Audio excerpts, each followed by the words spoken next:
En la mente popular, los caballeros templarios evocan imágenes de vastas riquezas, castillos inexpugnables y secretos ancestrales que sacudirían los cimientos de la Iglesia. Pero el mito de los templarios, el de una orden rica y poderosa, contrasta radicalmente con sus orígenes. La orden militar más influyente de la Edad Media comenzó con un acto de profunda humildad, casi mendicidad. La historia se sitúa en 1119, apenas 2 décadas después de la sangrienta captura de Jerusalén por los cruzados. La ciudad santa estaba ahora bajo control cristiano, pero las rutas de peregrinación eran increíblemente peligrosas. Bandas de bandidos y sarracenos atacaban constantemente a los peregrinos que viajaban desde Europa occidental, robando y asesinando. La necesidad de proteger estas rutas era apremiante. Fue entonces cuando un noble francés, Hugo de Payns, junto con otros 8 caballeros parientes y amigos, se acercaron al rey Balduino II de Jerusalén con una propuesta radical. No pedían tierras ni títulos, sino permiso para formar una fraternidad dedicada a la protección de los peregrinos. Su voto era de pobreza, castidad y obediencia, imitando la vida de los monjes, pero ejerciendo la profesión de soldados. Su nombre oficial sería la Orden de los Pobres Caballeros de Cristo y del Templo de Salomón. El rey Balduino II quedó impresionado por su piedad y su sacrificio. Les concedió una residencia en el lugar más sagrado y simbólico de toda Jerusalén, una ala del Palacio Real, que se decía estaba construida sobre las ruinas del Templo de Salomón. Este acto les dio su nombre perdurable, Caballeros del Templo, o simplemente, Templarios. Durante sus primeros 9 años, la orden vivió en una austeridad extrema. Eran apenas 9 hombres, dependiendo de las limosnas para sobrevivir. No podían pagar caballos para todos, lo que llevó a la creación de su famoso sello, 2 caballeros montados sobre un solo caballo. Este sello, que hoy simboliza la fraternidad y la pobreza inicial, contrasta irónicamente con el imperio financiero en que se convertirían. El ideal era simple y puro, monjes de día, guerreros de noche. Pero su humilde presencia en un lugar tan cargado de historia pronto despertaría las preguntas. ¿Por qué una orden tan pequeña y pobre eligió pasar casi una década excavando y viviendo en la zona más sagrada de Jerusalén, el lugar donde se creía que se encontraban los tesoros y secretos de la antigüedad? Esta pregunta, sin respuesta oficial, se convertiría en el combustible de la leyenda. El periodo más misterioso y especulativo de la Orden del Temple son sus primeros 9 años, transcurridos en el monte del Templo de Jerusalén. 9 caballeros que habían jurado proteger a los peregrinos pasaron casi una década residiendo en lo que se creía eran las ruinas del Templo de Salomón. Durante este tiempo, apenas se dedicaron a la protección de las rutas. Sus actividades eran discretas, casi secretas, y se concentraban en su base. La pregunta que obsesionó a los historiadores, posteriormente, a los teóricos de la conspiración, es: ¿qué estaban buscando o qué encontraron? La teoría más persistente es que los templarios no estaban allí solo por la hospitalidad del rey Balduino II, sino con una misión arqueológica oculta. Muchos creen que los caballeros pasaron ese tiempo excavando bajo las ruinas del antiguo templo. Los templarios eran conscientes de que esta área era venerada como el lugar donde se guardaron los tesoros más sagrados de la historia judía y cristiana, que se creían perdidos. La especulación sobre lo que encontraron se divide en 3 grandes categorías, que han alimentado el mito templario hasta la actualidad. Tesoros sagrados, el descubrimiento de objetos de incalculable valor religioso, como el Santo Grial, el Arca de la Alianza o el Menorá original. Un hallazgo así habría dado a la orden un poder espiritual sin paralelo. Riquezas materiales, la excavación de oro, joyas o grandes cantidades de dinero escondidas por los sacerdotes del Templo de Salomón antes de su destrucción. Esto explicaría la repentina y masiva financiación que la orden recibió a partir de 1129. El gran secreto, documentos o textos que, según la leyenda, contenían información que comprometía los cimientos de la Iglesia Católica, como pruebas sobre la verdadera naturaleza humana de Jesús o detalles de linajes prohibidos. Poseer tal secreto les habría conferido un poder de chantaje y protección contra cualquier futura amenaza papal o real. Lo que sí es históricamente cierto es que, tras esos 9 años de oscuridad y pobreza, algo cambió radicalmente. En 1128, Hugo de Payns regresó a Europa, y de repente, la orden pasó de ser una milicia de 9 hombres a recibir un apoyo abrumador y masivo de la nobleza y el clero de toda Europa. El cambio fue tan abrupto que la justificación de un simple voto de protección de peregrinos parece insuficiente. Este súbito aumento de legitimidad y financiación necesitaba una justificación religiosa de peso. Y para lograrlo, Hugo de Payns tuvo que recurrir al hombre más influyente del mundo cristiano de la época, San Bernardo de Claraval. Bernardo, un abad cisterciense y un intelectual brillante, era la voz moral y teológica más influyente de Europa. Su palabra valía más que el mandato de muchos reyes. Y además, la conexión entre Hugo de Payns y Bernardo es crucial, ya que se rumoreaba que eran parientes o, al menos, que compartían una profunda conexión espiritual, posiblemente a través de una sociedad secreta precursora. En 1129, Bernardo de Claraval aseguró la aprobación formal de la orden en el Concilio de Troyes.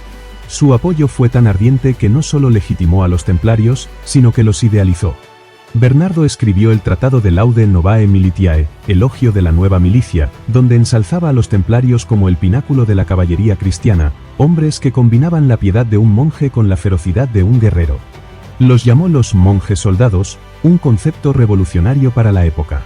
La aprobación del concilio otorgó a los templarios su regla oficial, un código de conducta estricto basado en las reglas cistercienses que incluían votos de pobreza, castidad y obediencia, prohibición de la caza y los juegos de azar, y la prohibición de cualquier contacto innecesario con mujeres.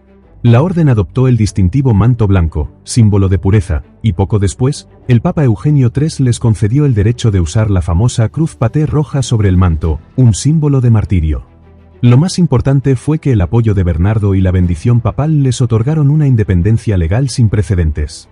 La bula Omne Datum Aptemem, emitida por Inocencio II, eximió a los templarios de la jurisdicción de reyes, obispos y señores locales.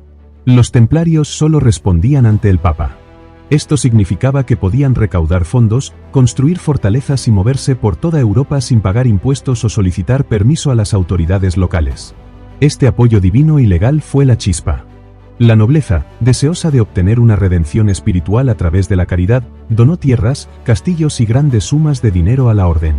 El Temple se convirtió en el destino preferido de los hijos segundos de familias nobles. En menos de una década, los 9 caballeros pobres se habían multiplicado por miles y poseían una red de propiedades que se extendía desde Inglaterra hasta Hungría. Con la bendición papal y las donaciones fluyendo, la Orden del Temple se enfrentó al desafío de administrar una riqueza y un personal en rápida expansión. Su éxito militar y financiero residió en una organización interna que era notablemente moderna y eficiente, muy parecida a la estructura de una corporación o un estado en sí mismo. En la cima de la jerarquía se encontraba el Gran Maestre, la máxima autoridad militar y administrativa. Elegido de por vida, el Gran Maestre solo respondía ante el Papa y gozaba de un poder casi soberano, dirigiendo todas las operaciones militares en el Levante y gestionando el vasto imperio de propiedades y finanzas en Europa. La elección de este líder se realizaba en un ritual complejo que garantizaba la legitimidad y la unidad de la orden. Bajo el Gran Maestre, la orden se dividía en un estricto sistema de rangos. Había 3 categorías principales de miembros. En primer lugar, los caballeros, quienes provenían de la nobleza y vestían el icónico manto blanco con la cruz roja.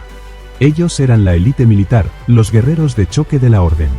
En segundo lugar, los sargentos, que generalmente provenían de la burguesía o la pequeña nobleza y vestían mantos marrones o negros.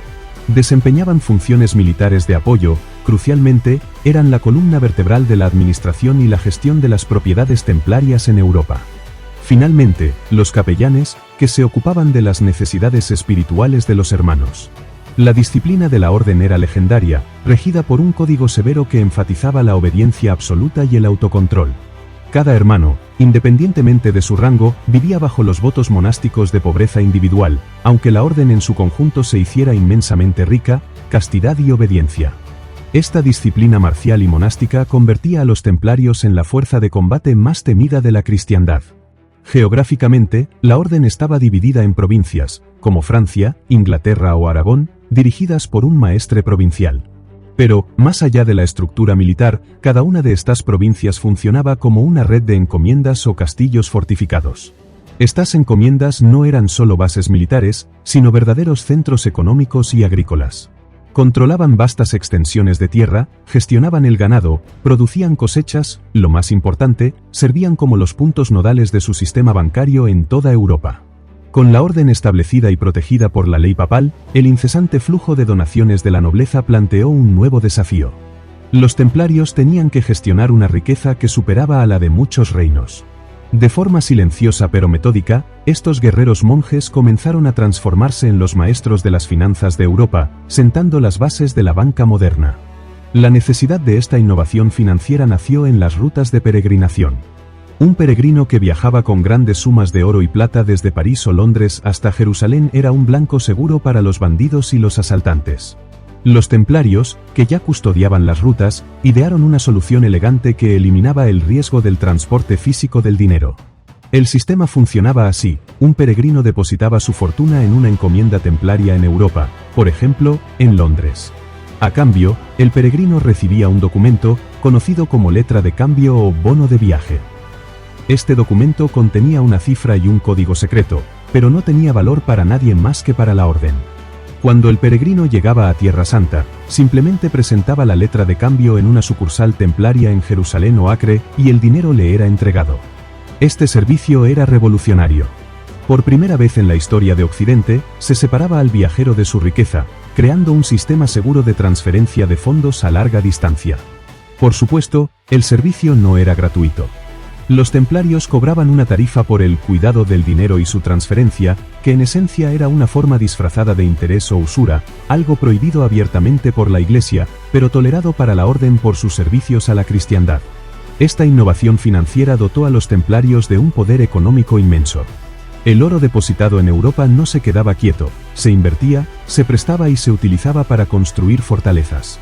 El Temple no solo administraba su propio tesoro, sino que se convirtió en el banquero de reyes, papas y grandes señores. La orden poseía las claves de las arcas reales de Francia e Inglaterra, y en ocasiones, actuaban como tesoreros del propio rey. El Gran Maestre no solo era un jefe militar, sino el líder de una vasta corporación transnacional, un ejército de monjes y administradores que controlaban el flujo de capital de Occidente a Oriente. Su riqueza colectiva eclipsaba el voto individual de pobreza, haciendo de ellos la institución más rica y poderosa que la cristiandad había conocido. El poder financiero de los templarios necesitaba una base física, una infraestructura que sostuviera el flujo constante de dinero, provisiones y hombres. Esta infraestructura tomó la forma de una vasta red de encomiendas y preceptorios dispersos por toda Europa. Estas no eran simples granjas, eran los nodos vitales del imperio templario, funcionando simultáneamente como fortalezas, bancos y centros agrícolas. Las encomiendas eran donaciones de tierras hechas por la nobleza a la orden.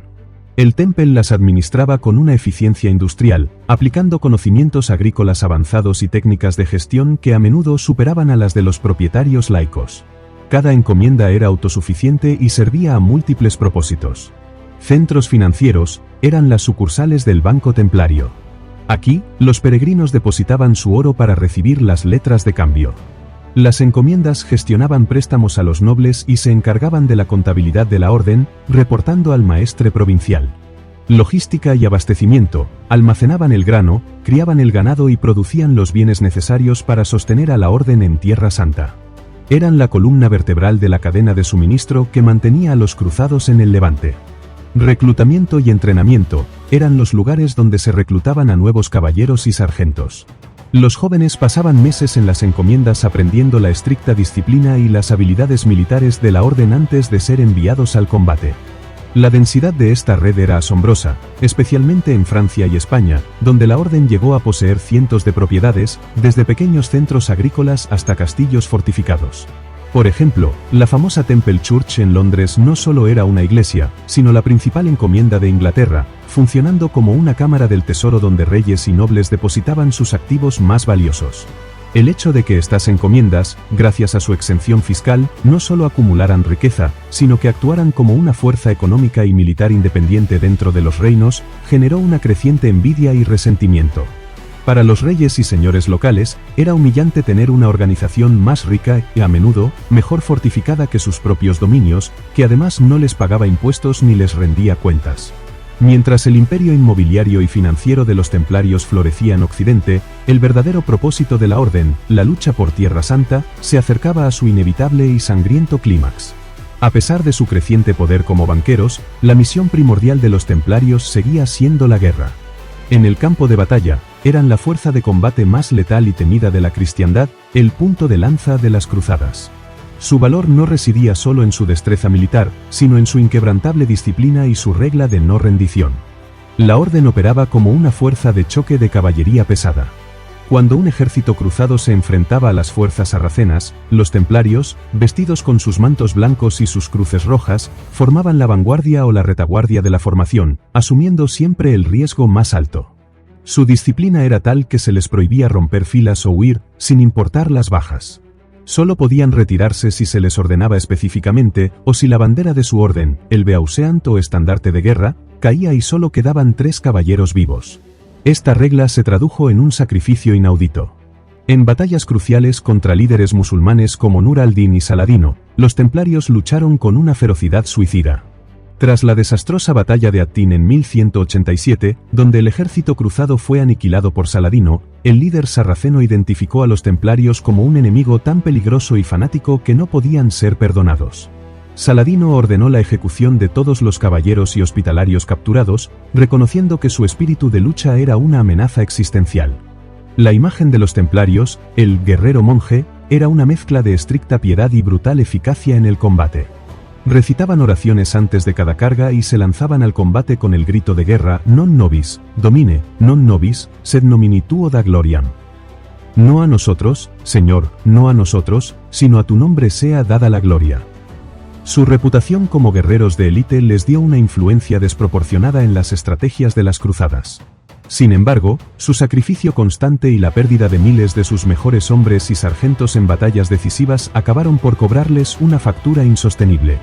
A pesar de su valentía, el equilibrio de poder en Tierra Santa se inclinaba inexorablemente hacia los sarracenos. El costo de la defensa se estaba volviendo demasiado alto, y la pérdida definitiva del Levante se acercaba rápidamente. A pesar de su inigualable valentía y la sangre derramada por sus caballeros, el destino de Tierra Santa se había sellado, reflejando el declive de la voluntad europea de seguir financiando las cruzadas. La derrota final llegó en 1291 con la caída de Acre, el último gran bastión cristiano en el Levante. Tras un sitio brutal por parte del sultán mameluco al-Ashraf Khalil, la ciudad cayó. Los templarios, junto con los hospitalarios, lucharon con su disciplina característica hasta el último hombre en su fortaleza costera. El gran maestre Guillaume de Beaujeu murió defendiendo las murallas, y el resto de los hermanos cayeron masacrados en un sacrificio total que puso fin a la presencia cristiana permanente en la región. La pérdida de Acre fue el punto de no retorno. La orden se vio forzada a evacuar, retirando sus bases militares a su sede en la isla de Chipre. Su misión original, proteger a los peregrinos y defender el Levante, había terminado en un fracaso, lo que dejó un vacío existencial en el corazón de la orden. Esta retirada obligó a los templarios a concentrar su inmenso imperio financiero y a sus miles de hombres en Europa. El centro de poder del Temple pasó del Mediterráneo a sus poderosas encomiendas en Francia, lo que transformó a la orden de un cuerpo expedicionario esencial a una vasta entidad económica y política dentro de los reinos europeos. Los templarios se encontraron entonces en una posición peligrosa. Eran inmensamente ricos, exentos de impuestos, militarmente temibles, pero sin un enemigo exterior claro al que apuntar. La caballería de Europa ya no necesitaba un ejército de monjes soldados. Su riqueza y su independencia se convirtieron en su mayor debilidad, transformando a la orden protectora de la cristiandad a ser percibida como una entidad parasitaria demasiado poderosa para el bien de los reinos soberanos. Su independencia legal, que solo les permitía responder ante el Papa, era un insulto al poder real en ascenso. El escenario estaba listo para la confrontación. El rey más poderoso de Europa, un hombre ambicioso y sin escrúpulos, estaba endeudado hasta el cuello con una orden que ya no podía justificar su existencia militar. Para un monarca como Felipe IV de Francia, la solución a una deuda de esta magnitud era simple: eliminar al acreedor. Con los templarios retirados a Europa y concentrando su inmensa riqueza en sus encomiendas, se encontraron en el camino de la persona más peligrosa del continente, Felipe IV de Francia, conocido como el Hermoso, por su apariencia, no por su carácter. Felipe era un monarca ambicioso, despiadado y obsesionado con la centralización del poder real y la estabilidad de las finanzas francesas. El problema de Felipe no era la religión ni la herejía, era la deuda. A lo largo de su reinado, el rey había emprendido costosas guerras, lo que lo había obligado a recurrir a préstamos masivos. Sus principales acreedores eran los judíos, los lombardos, por encima de todos, la Orden del Temple. El Tesoro del Temple, en París, había funcionado como el Banco Central de Francia. Felipe no solo les debía vastas sumas, en ocasiones, incluso había tenido que refugiarse en la fortaleza templaria de París para protegerse de disturbios populares causados por sus propias políticas económicas. Esta dependencia generó en Felipe una envidia y un resentimiento profundos. Le resultaba intolerable que una organización religiosa tuviera más riqueza líquida, más organización y más poder de movilización que él mismo. Además, la independencia legal de los templarios, que no pagaban impuestos y no estaban sujetos a la jurisdicción real, era una afrenta directa a su autoridad soberana. Para Felipe, la orden era un estado dentro del estado que debía ser aniquilado. Felipe IV ya había demostrado su crueldad y su pragmatismo financiero al confiscar las propiedades de los judíos en Francia y expulsarlos del reino unos años antes. Ahora, puso sus ojos en la riqueza del Temple. La orden representaba una solución perfecta para su doble problema: eliminar a su mayor acreedor y, de paso, apropiarse de la mayor fortuna de la cristiandad. El plan de Felipe requería la complicidad de la Iglesia, pero el papa de ese momento, Clemente V, era débil y estaba bajo la influencia directa del rey. De hecho, Clemente había movido la sede papal a Aviñón, Francia. Felipe comenzó a construir un caso contra los templarios, no basado en la deuda, sino en acusaciones religiosas y morales, buscando la justificación perfecta para la confiscación legal. Su objetivo era transformar un problema financiero en una campaña contra la herejía. El hombre encargado de orquestar la caída de la orden, el último gran maestre, Jacques de Molay, estaba ciego ante el peligro. Molay, centrado en la idea de una nueva cruzada, no vio la intriga política que se tejía a su alrededor, confiando en la lealtad que la orden había demostrado a la Iglesia durante casi 2 siglos. Estaba a punto de pagar el precio por subestimar la ambición de un rey desesperado. Tras el arresto masivo, el rey Felipe IV necesitaba pruebas que validaran su golpe de fuerza y la confiscación de las inmensas riquezas templarias. Para obtenerlas, puso a los caballeros templarios a disposición de la Inquisición francesa, bajo la clara dirección de los agentes reales. Lo que siguió fue un brutal ejercicio de presión y dolor, ya que la Inquisición, con el permiso tácito del Papa Clemente V, empleó la tortura sin miramientos. Cientos de caballeros, hombres endurecidos por la guerra en Tierra Santa, fueron sometidos a métodos horribles como el estiramiento y el tormento del fuego, buscando una sola cosa: la confesión de herejía. Bajo la tortura, muchos templarios, incluyendo a los líderes de alto rango, colapsaron y confesaron las acusaciones fabricadas por el rey. Admitieron haber escupido sobre la cruz, haber negado a Cristo y haber adorado al misterioso ídolo Baphomet durante sus ceremonias secretas. Estas confesiones, obtenidas mediante la coerción más extrema, fueron presentadas por Felipe IV al resto de Europa como la prueba irrefutable de la depravación de la orden, legitimizando su acción ante los ojos de otros monarcas y del pueblo. El gran maestre, Jacques de Molay, el líder de toda la orden, también confesó inicialmente. El anciano guerrero, exhausto y sometido a la tortura, admitió haber participado en la negación de la cruz. Esta confesión fue un triunfo para Felipe, quien la utilizó para presionar al Papa Clemente V a actuar. En 1312, el Papa, bajo coacción y temiendo un cisma, emitió la bula Vox in excelso, que disolvió formalmente la Orden del Temple, a pesar de que la Inquisición no había podido probar de manera concluyente la herejía en un juicio papal formal. Sin embargo, el drama final estaba reservado para los líderes.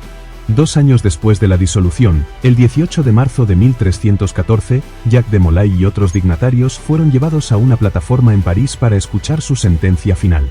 En un momento de valentía y un dramatismo absolutos, Molay se retractó públicamente de su confesión forzada. Gritó que la orden era inocente, que las acusaciones eran mentiras atroces y que había confesado solo para escapar del tormento. Este acto de rebeldía selló su destino. El rey Felipe IV, temiendo que la retractación pudiera socavar todo su plan, actuó con rabia y premura.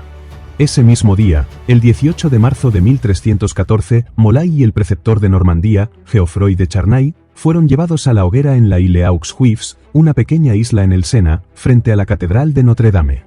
Mientras las llamas consumían al último gran maestre de la Orden del Temple, la leyenda cuenta que Molay lanzó una maldición profética. Con voz potente, convocó al Papa Clemente V y al rey Felipe IV ante el Tribunal de Dios antes de que terminara el año, para responder por el crimen y la injusticia cometidos. La maldición tuvo un efecto aterrador en la cristiandad.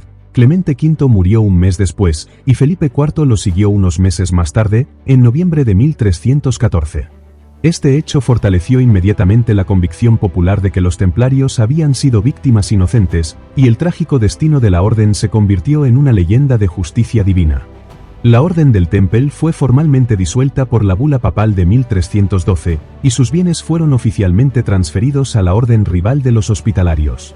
Sin embargo, en la práctica, Felipe IV y la corona francesa se quedaron con la mayor parte de las tierras y activos líquidos que pudieron encontrar en Francia, utilizando la riqueza templaria para rescatar las finanzas reales. Pero quedó una pregunta eterna: ¿dónde está el tesoro templario? El gran secreto de la orden no era solo la riqueza de sus cofres, sino el tesoro físico y documental que nunca fue encontrado por los agentes del rey. A pesar del arresto coordinado, solo se recuperó una fracción de la riqueza que se sabía que la orden poseía. La leyenda sobre el destino de los activos perdidos es el núcleo del mito templario. Las teorías sugieren que una flota templaria zarpó del Aresiel, el puerto principal de la orden, cargada con riquezas y artefactos, navegando quizás hacia Escocia, un país que no reconoció el edicto papal, o que los fondos fueron reubicados en bancos italianos, sentando las bases de la banca moderna. Lo que sí es indiscutible es que el tesoro documental, el conocimiento esotérico, supuestamente se preservó y se rumorea que influyó en el desarrollo de la francmasonería moderna, manteniendo vivo el espíritu de los guardianes del Temple. El legado de los caballeros templarios no es solo una historia de caballeros y cruzadas, es la crónica del nacimiento de la banca moderna, del choque entre el poder financiero y el poder real, y de la persistencia de un misterio. El hombre que prometía proteger a los peregrinos se convirtió en la víctima de un rey y su propia riqueza, pero su mito, el de los guardianes de un gran secreto, sigue vivo hasta el día de hoy.